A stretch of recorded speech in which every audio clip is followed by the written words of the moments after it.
Muy bien, así de esta manera ya estamos ingresando a la segunda mitad de este asunto político. Ya está acompañándonos en la mesa para este mano a mano bien especial que vamos a tener para hablar un poquito de todos los temas que tienen que ver con el quehacer del Museo Nacional de Malvinas en nuestra ciudad. Está con nosotros Gabriel Fioni. Gabriel, es un gusto poder estar con vos, es un gusto. Muchas gracias por tomarte la diferencia. Estabas escuchando la entrevista anterior allí fuera del aire, así que agradecerte obviamente tu paciencia y tu tiempo. No, por favor, para mí es un verdadero gusto visitarte. Normalmente soy televidente del programa, así que bueno, esta vez me toca por primera vez estar de este lado. ¿De este lado? Sí, pero la verdad que bueno, es muy importante que la gente sepa de la manera profesional con que ustedes trabajan aquí.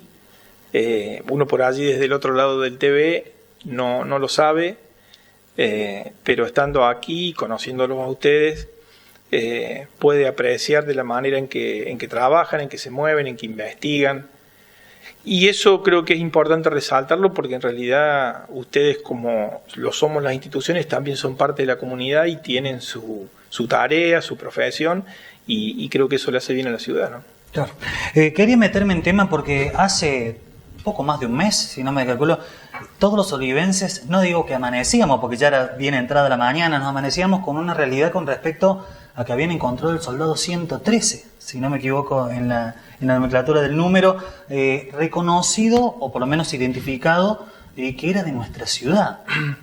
Sí, bueno, en realidad a mí me costó también, me amanecieron prácticamente, no me amanecí, pero en realidad fue una verdadera sorpresa, porque esta ciudad, a pesar de ser muy pequeña, tenía una característica muy especial de tener un caído por cada una de las fuerzas, y además un oficial y dos suboficiales.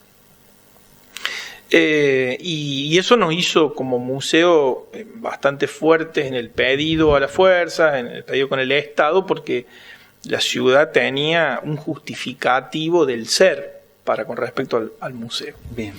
Y bueno, la sorpresa de la aparición del soldado 113, soldado conscripto, con varias particularidades, caído el último día, o sea, de combate, que fue el 14, y además integrante de la única unidad del ejército argentino con asiento en Córdoba que fue a Malvinas. Ese es un dato clave. Muy interesante.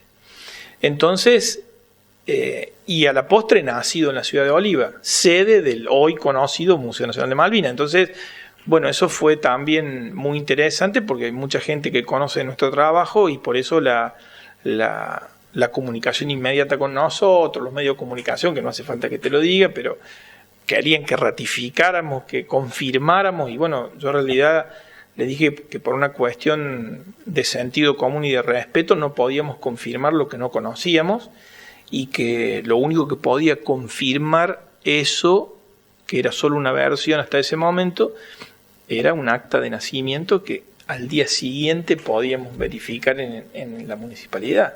Cosa que, por supuesto, gracias a la colaboración de nuestros amigos del registro civil, que siempre colaboran con nosotros, Gustavo Brarda a las 7:30 de la mañana me tenía lista el acta de este chico. Y bueno, la particularidad también del acta es que tiene una anotación marginal, que este chico nació de padre soltero y su padre lo anotó como hijo propio, no la mamá. Y cuando el papá se casa con la mamá, tiempo después, en una anotación marginal, la mamá lo reconoce como hijo natural. Qué increíble. Bueno, una cosa que, la verdad que... ¿Te impactó con No, en ese momento? Muchísimo, porque además, a mí que me encanta la historia y la investigación, a partir de ahí, a investigar. Y bueno, empecé a hablar con gente del grupo de artillería, trabajando con Raúl Veneranda, que estamos trabajando en el proyecto. Resultó que Raúl es soldado conscripto de ese regimiento. Él cuando hizo la conscripción la hizo en ese lugar. Que alguien muy cercano tuyo. Pero realmente hablábamos con Raúl y bueno, que tenemos pendiente una visita porque él nunca más volvió. Entonces conseguí finalmente hablar con el papá del soldado. El señor me atendió, un señor muy mayor, y tuvo la deferencia de atenderme. Y la verdad que me sorprendí porque me dijo que él conocía el museo, que había venido varias veces, y me permití y le pedí, con todo respeto, que por favor me contara la historia, porque digo, para mí es una historia. Usted debe haber sido o empleado del ferrocarril, o empleado de Banco Nación, o empleado del Vidal Aval. Cuénteme esta historia, Leo, porque no la encuentro por ningún lado.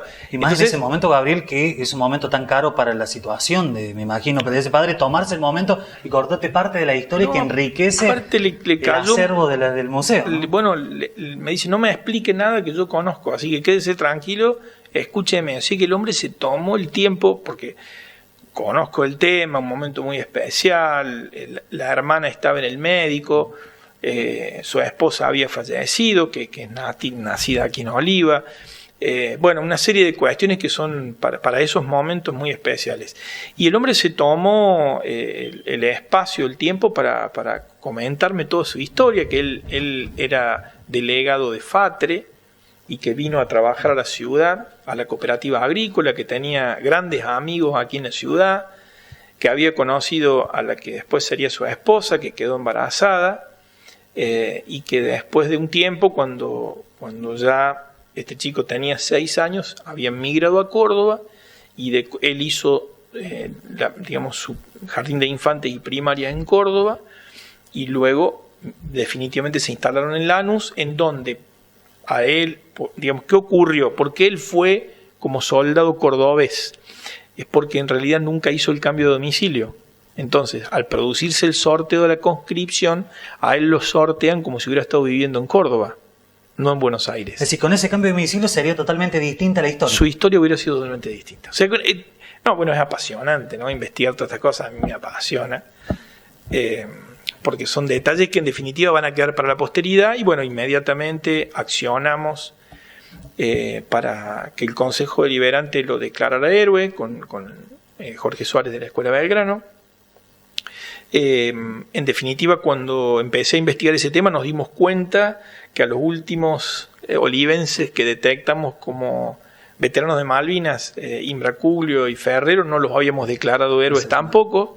Sí en el protocolo del acto, porque en el acto se nombra a todos, pero no en el protocolo de la municipalidad. Así que bueno, accionamos también para que en ese mismo procedimiento el Consejo Deliberante los declarara héroes, y después se proceda a colocar las placas en las escuelas como corresponde. Así que bueno, el próximo 2 de abril probablemente, de acuerdo a lo que me dijo el papá, estaría la familia aquí en Oliva para que se le rinda homenaje a él como soldado caído de la ciudad. Se colocará la placa en el museo, y también el día 1 de abril vamos a hacer los actos de colocación de placas en la Escuela Sagrado Corazón y en la Escuela Mariano Moreno, que es a donde iban Ferrero y Imbracuglio. Claro, importante, porque aparte de eso, sumado a estos datos que acaba de dar Gaby, que son muy interesantes, se confirma también el hecho de algunas características que tenía. Le gustaba cantar. Bueno, estamos aparte, hablando del soldado Pizarro, ¿no? Porque la gente dice, bueno, ¿de qué estamos hablando? Hablé con el suboficial que lo tenía a cargo, y la verdad que era un soldado bastante complejo. Pero hay otra historia mucho más interesante. Es cómo fue a Malvinas. A ver. Él estaba quebrado y estaba internado en el hospital militar. El jefe de esa unidad, que era el teniente coronel Quevedo, que era un hombre muy respetado por sus soldados, como esta era la única unidad de la Calera que iba a ir a Malvinas, se paró en la plaza de armas y pidió voluntarios para ir a Malvinas. Entonces, bueno, determinados oficiales, suboficiales y soldados dieron el paso al frente. Los compañeros de Pizarro, los compañeros de juerga, por eso les decían el príncipe, dieron un paso al frente. Hablaron con los suboficiales, tomaron la lista, borraron a un soldado y anotaron el nombre de Pizarro. Al soldado lo encerraron en un baño. Increíble. Y lo fueron a levantar de la cama, lo vistieron y lo subieron al camión que iba a Malvinas. Así se fue Pizarro a Malvinas. Increíble. Entonces, bueno, es una historia muy especial, muy característica, y Y bueno, el museo termina siendo un poco lo que nosotros hacemos es siempre investigar, y eso es lo que le da razón de ser al museo. Lo que hace el museo es investigar acciones en determinados lugares y espacios de Malvinas, determinados hechos, para que en la posteridad puedan ser estudiados por las nuevas generaciones argentinas. Es decir, el patrimonio que hoy guarda el museo, las historias que guarda el museo, no tienen que ver con una discusión, sino con la preservación de un acervo histórico que quizás hoy la comunidad, fundamentalmente de Oliva, no termine de entender, pero que en los próximos 50 años la van a convertir en un sitio de ubicación del más grande reservorio histórico de historias de Malvinas.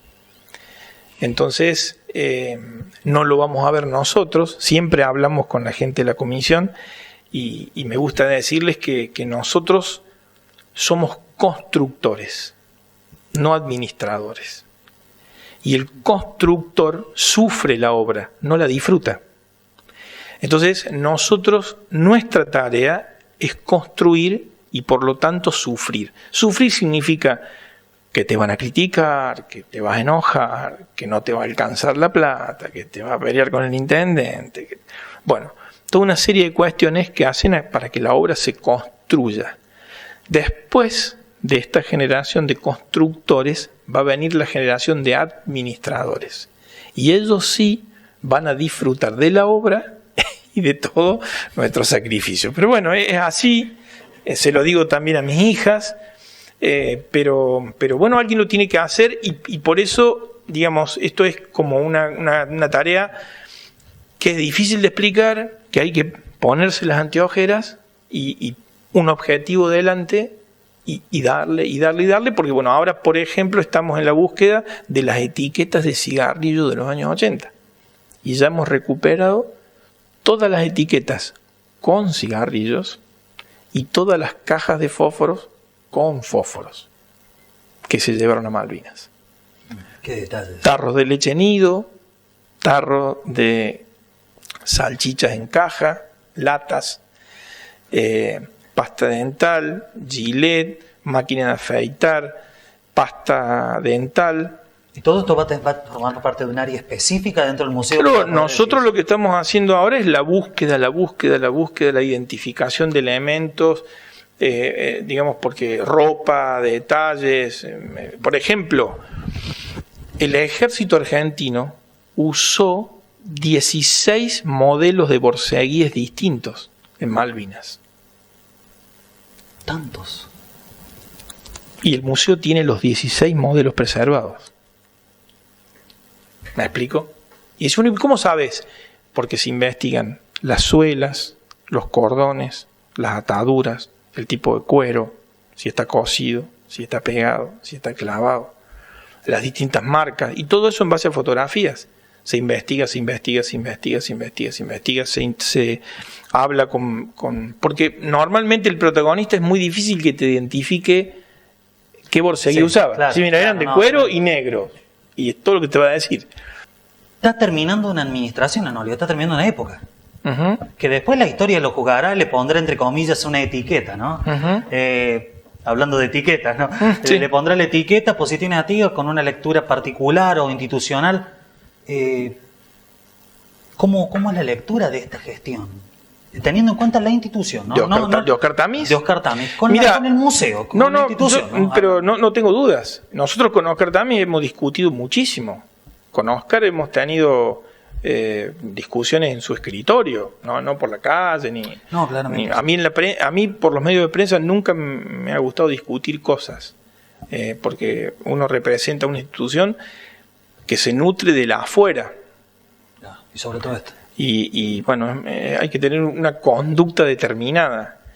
Pero yo debo decir, sin menospreciar a los anteriores intendentes, con Oscar, digamos, para no centralizarlo en él, sino que la administración municipal que se va en diciembre del 2019, para nosotros como museo ha sido la mejor de los últimos tiempos en cuanto a la relación con el museo. Nosotros con Oscar trabajamos muy bien hasta principios del 2016. A partir de ahí, él determinó un cambio en la relación con el museo y en la administración del presupuesto que, según nuestra visión, nos perjudicó. La visión del administrador es totalmente distinta. Lo que yo siempre le reclamé a él es ¿por qué no me dijiste el motivo del cambio? No sé si me explico. Pero hasta ese momento... Te explicó, mira, va a haber un cambio y esta es la razón específica del cambio. Sí, nunca lo tuve. Pero hay que ser justos. Nosotros hasta ese momento administramos el presupuesto. Yo me reunía con él el año previo, el año anterior, administramos qué íbamos a hacer, cómo lo íbamos a hacer, gastos aproximados que íbamos a tener, si había algún avión, algún elemento, algún gasto extra, cómo lo íbamos a manejar, si en realidad salía alguna cosa extra, él me decía, mira, no te hagas problema, lo vamos a solucionar, quédate tranquilo, vos dale para adelante. Siempre tuve apoyo irrestricto, siempre me firmaron las notas, siempre fui para adelante, siempre hablé como un embajador de la ciudad o como si hubiera sido un funcionario de la municipalidad, sin inconvenientes. En ese sentido, Oscar siempre nos dio absoluta libertad, es más, nos ha acompañado las veces que pudo. Y bueno, dentro de las posibilidades presupuestarias, porque para las instituciones siempre el presupuesto es poco. El museo con más razón, porque si bien es una de las instituciones que más presupuesto siempre tuvo en la municipalidad, nosotros, digamos, la jerarquía externa del museo hace que a veces gastos que no puedas controlar. Es decir, mañana te llama el ejército y te dice tiene que venir a buscar un helicóptero y lo vas a buscar o se lo lleva otro. Y a lo mejor traer ese helicóptero tiene un gasto de 150.000 pesos. ¿Me explico? Y no hay presupuesto. Y tal vez la municipalidad tiene direccionado ese presupuesto para cosas mucho más importantes que traer un helicóptero. Pero desde el punto de vista patrimonial es una lástima perder un elemento que solo hay uno, por decirte. ¿Me entiendes? Entiendo, claro. Entonces, todo el movimiento de traer los aviones, yo recuerdo con Daniel Lubati, después con Tito Biglioco, el movimiento de traer los aviones en aquella época en donde era pero sumamente dificultoso y no existían las comunicaciones que existen hoy. Traer los aviones, armar el material, bueno, mucha gente colaboraba, cedía sus casas, nos ayudaba con la comida. Recuerden, yo no sé si vos estabas en Oliva en esa época, pero hubo un momento en que la administración Lubati no cobraba, ¿cómo se llama? La coparticipación. Y el museo en esa época se presentaba, por ejemplo, en la Feria de Palermo. Entonces, bueno, las discusiones en el Consejo Deliberante y una serie de cosas, bueno, todo fue una construcción.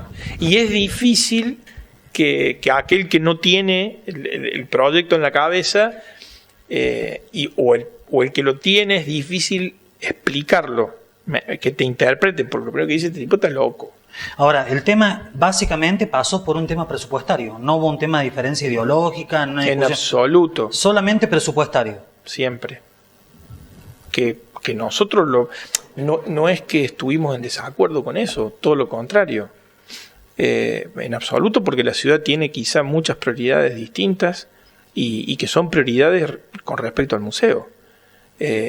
Yo creo que el museo le va a devolver la inversión a la ciudad en un tiempo determinado y la ciudad lo va a advertir. Ya que me diste el pie, quería preguntarte, obviamente vos estás en las condiciones de poder decirme hasta dónde podés contarme. Hasta acá. Se ha votado una ordenanza que es pública, donde se va a liberar el predio de lo que es el ferrocarril que pertenece a un Nuevo Central Argentino, pero que fue cedido hacia la cooperativa de la Federación. Vos corregime hasta donde yo pueda. Sí, en realidad pertenece al Estado Nacional. Sí, pertenece al Estado Nacional, bien la aclaración, y que por lo menos citado en la misma ordenanza, dice que se produce la liberación de este predio con el objetivo de propiciar el proyecto, así lo dice, del Museo Nacional de Malvinas. Proyecto que recuerdo yo, por lo menos, tener la cobertura, y lo hicimos también acá en el canal, de que en octubre del año pasado se iba a presentar en su momento cuál era el proyecto del Museo Nacional de Malvinas. Por lo menos hasta ese momento. Recordemos también otras condiciones macroeconómicas, otra situación de país, casi absolutamente otro país. Sí, otro país. ¿En qué queda esto? Porque de repente nosotros levantamos esta ordenanza, que es un documento oficial del Estado municipal. ¿Qué se le puede decir a los vecinos de esto? No, creemos que es muy importante porque estamos hablando de tierras. A mí me tocó desde el año 97 participar en la confección de lo que fue la cesión de uso precario y de uso definitivo de los predios de la NSA a la municipalidad. Es decir, a mí me tocó desde ese momento la construcción de esa situación para que el museo, proyecto de proyectos, en ese momento pudiera utilizar los predios sin problemas. Hubo que trabajar mucho con el nuevo Central Argentino para que entendiera, finalmente lo entendieron, se les presentó un plano que confeccionó la arquitecta Claudia Rosa, y fuimos acompañados por la municipalidad que firmó el convenio con la NSA, ¿no es cierto?, en donde la NSA accede a que la municipalidad tome a su cargo la utilización de los predios y de la municipalidad del museo. Volvimos a la NSA y en esto tengo que agradecer a la concejal electa Mariana Tisera, porque ella es la que llevó adelante toda la negociación nuevamente con la NSA y luego con AVE, que es la institución de bienes del Estado ferroviarios, en donde se comenzó una tarea con la presentación de una intención de parte del museo de ampliar el espacio físico de alguna manera, por el hecho de que necesitamos preservar fundamentalmente las aeronaves expuestas, porque el deterioro sufrido no solo por el clima, sino también por nuestros niños es grave, y no se puede, digamos, lo roto no se puede reparar, porque son aeronaves de 40 años. Claro. El museo tiene repuestos, pero no al límite de tener que reemplazarlos. Entonces, bueno, nosotros empezamos con este proyecto, con esta idea. Vuelvo a Raúl Veneranda. Raúl se ha convertido en un brazo derecho. Raúl es un empresario de muchos años en la ciudad, un hombre que nunca se lo ha convocado, nunca se lo había convocado para trabajar en esto, y bueno, yo me animé a hablar con él por alguna relación comercial que ya teníamos y le comenté la posibilidad, la necesidad de ayudar, y bueno, lo que hemos tenido desde el punto de vista del museo es el volcamiento de toda su experiencia, de todo su conocimiento, y el acompañamiento en distintas gestiones de distintos estamentos, y en uno, a partir de ahí invitamos a otro grupo de empresarios y de emprendedores locales que tampoco nunca habían sido invitados a participar en este tipo de cosas, entre ellos la cooperativa de la Federación. Entonces, manifestado por parte del museo y con el apoyo de Raúl, la necesidad de encontrar un espacio distinto, un espacio en donde poder desarrollar las actividades que el museo necesita desarrollar, la cooperativa mostró su interés en desalojar los galpones en un acuerdo con la municipalidad y en un acuerdo en el cual en la construcción participó el museo también, en que la cooperativa no se viera beneficiada pero tampoco perjudicada. Entonces, con muy buen tino nos reunimos, el intendente accedió a conversar con la cooperativa accedió a poner de su parte el 70% de la voluntad y de la pérdida, digamos, porque cuando uno se sienta a negociar tiene que estar dispuesto a perder algo. Y bueno, entonces eso es lo que finalmente se terminó de firmar, que vos mencionas, que no tiene que ver con el museo en sí, sino con la liberación de la tierra. A partir de ahí nosotros continuamos con las gestiones, porque lo que necesitamos es que el Estado Nacional transfiera de alguna manera al museo el uso y la titularidad de todo ese espacio. ¿Ese dato es fundamental para seguir avanzando? Ese dato es fundamental para seguir avanzando, sí. Entonces nosotros estamos muy bien encaminados, estamos trabajando sin detenernos. Desde diciembre del año pasado hemos viajado a Buenos Aires varias veces y la verdad que hemos encontrado en el espacio de la Secretaría o del Ministerio de Transporte un acompañamiento muy interesante con el proyecto del museo y una ejecutividad que al menos en mi caso y con la experiencia que tengo desde hace 30 años de tratar con el Estado no había visto, y eso nos ha permitido avanzar mucho porque hay muy buena predisposición, hay interés de que las cosas sucedan. Y eso creo que nosotros lo vamos a ver plasmado en poquito tiempo más. La última consulta y te libero y te agradezco el tiempo. No, por favor. Me imagino que para eso se necesita billetes que no sean azules, sino más verdes que otra cosa. Es decir, ¿una inversión dolarizada o se piensa en una inversión, por decir así, estatal, pero también privada, de aportes de aportantes privados? Mira, me imagino que hoy está muy de moda estos aportes públicos y privados, ¿no? Sí, el museo está en capacidad de recibir donaciones. Eso es muy importante porque no muchas instituciones lo tienen y tenemos adaptado el sistema para trabajar con grandes empresas. Si una empresa quiere invertir en el museo, puede hacerlo. Claro, porque donarlo. Sí, porque en realidad por el sistema que tiene el museo, por ser una fundación y por el tema que el museo abarca, la empresa puede de un porcentaje de su balance donarlo al museo, si destinar parte de sus impuestos en vez de al Estado Nacional directamente, hacerlo indirectamente a través de un determinado esquema, ¿no es cierto? Que está, por ejemplo, vamos a decir, bueno, la empresa de Montoya quiere donar. No es así que vos me das una factura. No, entiendo, sí. La empresa se lleva a la AFIP la pone en un sonajero, le hace así a la empresa, la da vuelta, la investiga y luego de eso autoriza la donación. Y eso va controlado por la UIF, va controlado por... Sí, eso es así.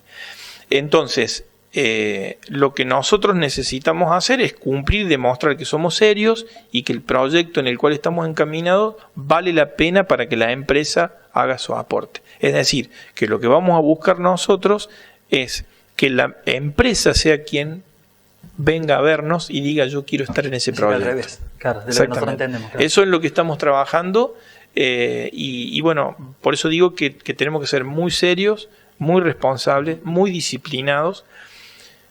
No es fácil en este país, pero queremos cumplir con todos esos requisitos y primera etapa cumplida y aceptada, segunda etapa por cumplirse y creo yo aceptada, y después de las elecciones, entiendo, será el inicio de la tercera etapa y bueno, inmediatamente nosotros tengamos novedades, las vamos a comunicar, pero estamos trabajando simplemente en eso. Es un proyecto de ampliación del museo, porque no solo el museo lo necesita, la ciudad también, hay infraestructura que la ciudad no tiene y que el proyecto pretende darle y que eso nos va a beneficiar a todos. Gabriel, muchas gracias. A vos. Muy bien, así de esta manera llegamos al final ya. ¿Cómo avanzó la hora? Ya 13 minutos pasado la hora 22. Así que agradecidos a todos ustedes por estar con nosotros. Nos despedimos, nos reencontramos el próximo lunes, 21 horas, los espero, aquí en Asunto Político, en este ciclo 2019.